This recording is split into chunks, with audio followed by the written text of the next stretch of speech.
Hello everyone. आज की video में बात करेंगे रोज़ फ्लावर प्लांट के बारे में।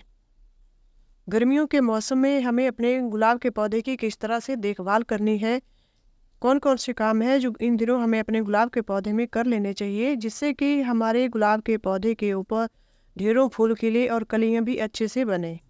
यहाँ पे देखिए, मेरे गुलाब के पौधे में बहुत ज़्यादा फूल आए हुए हैं और फूलों का आकार भी काफ़ी बड़ा है। प्लांट भी हेल्दी लग रहे हैं।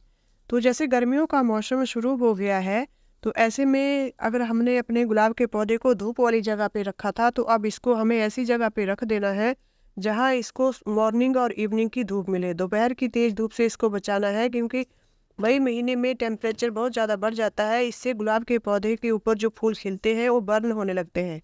गुलाब के फूलों की जो पंखुड़ियां हैं वो जड़ने लग जाते हैं। तो इसको हमें ऐसी जगह पे प्लेस करना है जहां इसको मॉर्निंग की 2 घंटे की धूप और इवनिंग की 2 घंटे की धूप मिलती रहे। एक बात और ध्यान रखनी है कि जैसे गर्मियों का मौसम है, तो गुलाब के पौधे में पानी की कमी नहीं होनी चाहिए।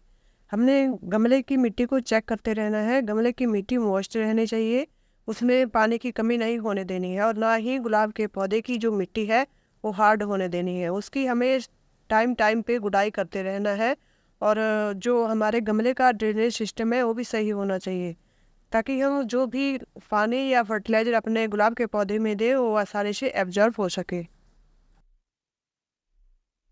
गुलाब के पौधे पे फूल हमेशा न्यू ग्रोथ के ऊपर ही खिलते हैं, तो न्यू ग्रोथ के लिए हमें इसकी टाइम टाइम पे प्रूनिंग भी करते रहना चाहिए। गुलाब के पौधे के ऊपर जो फूल खिल जाते हैं, खिलने के बाद मुरझा जाते हैं, उनकी प्रूनिंग की जाती है। जैसे यहाँ पे देखिए, इस प्लांट के पूरे फूल मुरझा गए हैं, तो मुरझाए हुए फूलों की डेड हेडिंग कर देनी है। जैसे ही फूल खिलने के बाद मुरझा जाते हैं, तो फूलों के ठीक पास जो पत्ता होता है उसके ठीक नीचे से हमें इनकी प्रूनिंग कर देनी। जैसे यहाँ पे फूल खिल गए हैं, तो यहाँ से जो पत्ती वाला भाग होता है उसके नीचे से हमें इसको प्रून कर देना है। इसी को डेड हेडिंग कहते हैं। जितनी ज़्यादा इन प्लांट की सॉफ्ट प्रूनिंग की जाए, डेड हेडिंग की जाए, उतने ज़्यादा इनके ऊपर मल्टीपल ब्रांचेज आती है और इनके ऊपर ढेरों फूल खिलते हैं। गुलाब के पौधे पे जो भी फूल खिलते हैं वो न्यू ग्रोथ के ऊपर ही खिलते हैं। गुलाब के पौधे की सॉफ्ट प्रूनिंग हमें बार बार करते रहना है। जैसे हमारे गुलाब के पौधे के ऊपर फूल खिलने के बाद मुरझाते रहते हैं, तो उसी टाइम हमें इनकी सॉफ्ट प्रूनिंग कर देनी है। हार्ड प्रूनिंग नहीं करनी है। हार्ड प्रूनिंग जो होती है वो विंटर सीजन में एक ही बार होती है, और जो सॉफ्ट प्रूनिंग होती है उसको हम बार बार कर सकते हैं। जितनी ज़्यादा सॉफ्ट प्रूनिंग होगी गुलाब के पौधे की, उतने ज़्यादा ही इसके ऊपर कलियाँ बनती रहेगी और फूल भी उसी तरह से आते रहेंगे। इसके साथ साथ ही हमें गुलाब के पौधे की मल्चिंग भी कर देनी है। मल्चिंग हमें धान के जो पुराने छिलके होते हैं उनसे भी कर सकते हैं, या फिर जो कोकोपीट का पाउडर होता है, कोकोपीट के छिलके होते हैं, उनकी भी हम गुलाब के पौधे के ऊपर मल्चिंग कर सकते हैं। मल्चिंग करने से गुलाब के पौधे में पानी की कमी नहीं होती है।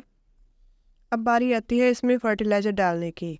गुलाब के पौधे के ऊपर हमें जो फर्टिलाइज़र डालना है उसमें सबसे पहले वर्मी कंपोस्ट, जो महीने में एक बार डालना है। एक गमले के लिए एक मुट्ठी वर्मी कंपोस्ट काफ़ी है। अगर वर्मी कंपोस्ट ना हो तो इसकी जगह पे हम गाय के गोबर की पुरानी खाद या फिर फ्रेश चाय की पत्ती का यूज़ भी कर सकते हैं। फ्रेश चाय की पत्ती एक गमले में 1 चम्मच डालना है महीने में एक बार। और लिक्विड फर्टिलाइज़र, जो banana peel fertiliser, onion peel fertiliser जो होते हैं, कोई भी किचन वेस्ट लिक्विड फर्टिलाइज़र हो, उसको हम 10-10 दिन में अपने गुलाब के पौधे में दे सकते हैं। बनाना पील फर्टिलाइज़र डालने से हमारे गुलाब के पौधे के ऊपर बहुत ज़्यादा फूल खिलते हैं और कलियां भी ढेरों बनती हैं। उसी तरह से अनियन पील फर्टिलाइज़र डालने से भी बहुत ज़्यादा फूल हमारे गुलाब के पौधे में खिलते हैं। तो ये जो किचन वेस्ट फर्टिलाइज़र होता है, ये हमारे गुलाब के पौधे के लिए बहुत ही बेस्ट फर्टिलाइज़र होता है।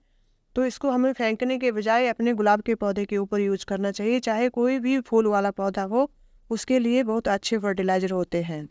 तो आज की वीडियो में हमने डिस्कस की गुलाब के पौधे के बारे में, कि गर्मियों के मौसम में हम अपने गुलाब के पौधे की किस तरह से देखभाल करें।